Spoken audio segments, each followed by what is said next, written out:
Bank sentral ya kayak BI di Indonesia itu nggak bakal ada lagi. Itu kata bosnya Bank Sentral Eropa. Nggak percaya? Dengar sendiri. I'm not going to tell you that there is a red line. I'm not going to tell you that central banks will always be around either. Speak to what you did. You just said something very intriguing. No, I'm You not said going to speak more to it. no to the idea that central banks might not always be around. What do you mean by that? Look, I went through my lot of crises, as many of you have as well. And I remember the days when it was mentioned that, central bankers are the only game in town. This is not the right approach to a balanced and durable equilibrium. Kaget nggak lo pas dengar? Menarik ya. So, buat yang belum tahu atau bingung, jadi gini ceritanya. Sedikit sejarah ya, flashback ya. Di penghujung Perang Dunia Kedua, itu negara-negara bingung. Kita mau pakai uang apa nih buat membangun kembali dunia yang hancur habis Perang Dunia Kedua. Jadi mereka kumpul tahun 44 di Bretton Woods, Amerika. Dan di sana beberapa proposal diajukan. Salah satunya dari Inggris itu adalah penciptaan Bankor. Bankor itu uang yang cuma catatan dan adanya di pusat ya, kayak semacam di IMF atau BIS, Bank of International Settlement. Jadi kayak uang level dunia gitu kan, di yang punya rekeningnya itu pemerintah, perusahaan gitu-gitu. Dan di sanalah uangnya itu di transferin gitu, dipindah-pindahin. Nah, proposal itu gagal, kalah sama proposalnya Amerika, yang mana dolar Amerika jadi uang dunia. Kita pakai dolar aja ya buat ngehargain minyak, kayu dan macam-macam gitu. Tapi dolar ini merepresentasikan emas. Jadi dia bisa ditukar ya, 28,3 gram ditukar ke 35 dolar gitu. So itu harga ya, harga dolar merepresentasikan emas. Nah, negara lain bisa kaitin nilai uangnya ke dolar gitu. Jadi nggak ada tuh uang mengambang, harga uang naik turun, dolar menguat, rupiah melemah, itu nggak ada ya. Itu kesepakatan tahun 44. Hingga di akhir tahun 60-an, negara-negara Eropa khususnya curiga Amerika nyetak emas lebih dari dolar yang dipunya gitu.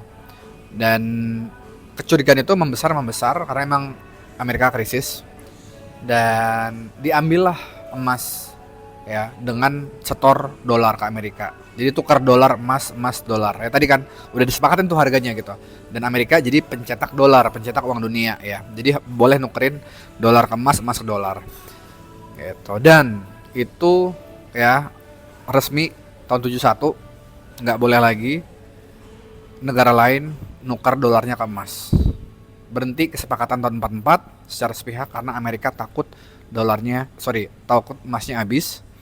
Dan memang benar abis itu terbukti, udah terbuka juga gitu, bahwa memang udah nyetak dolar lebih dari emas yang dipunya sampai sekarang.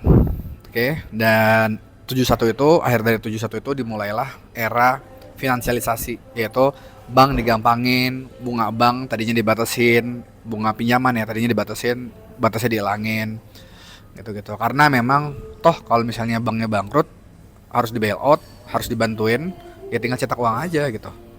Nah, kalau dulu kan secara jelas dibatasin sama emas. Nah, batasan itu hilang tahun 71, bebas. Setelah makin banyak ya industri finansial gitu sampai sekarang. Nah, itu jadi alasan mungkin kenapa sekarang harga emas naik tajam banget gitu, karena tatanan sosialnya dulu di anchor sama emas. Harusnya manjur, tapi punya kelemahan emas itu dia nggak bisa divalidasi, nggak bisa diaudit gitu. Persis kan akhir tahun 60-an Amerika nggak bisa secara clear ngebuktiin emang emas yang kita simpan di gudang itu masih lebih banyak loh daripada uang yang beredar gitu. Kalaupun mereka beneran ngelakuin itu, mereka nggak bisa ngebuktiin itu. Susah buat ngebuktiinnya, orang harus datang, dicek dulu semuanya atu-atu. Jangan-jangan yang luarnya emasnya asli, tapi yang di dalam-dalamnya palsu gitu, yang ditumpukan gudang itu.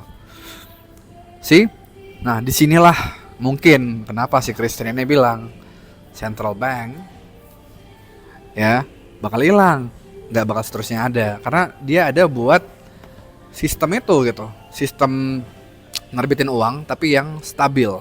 Dulu central banknya di dunia ya Amerika gitu kan.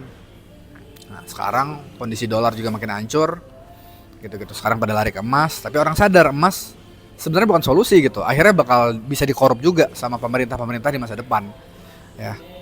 Disitulah lahir Bitcoin, uang yang saldonya bisa diaudit siapapun. Cocok banget buat jadi cadangan devisa. Sekian panjang videonya, yes. Semoga bermanfaat. Dan kalau mau dapetin langkah praktis buat nabung Bitcoin, join webinar nanti hari Jumat sore di Nanofest bareng Nanofest. See you.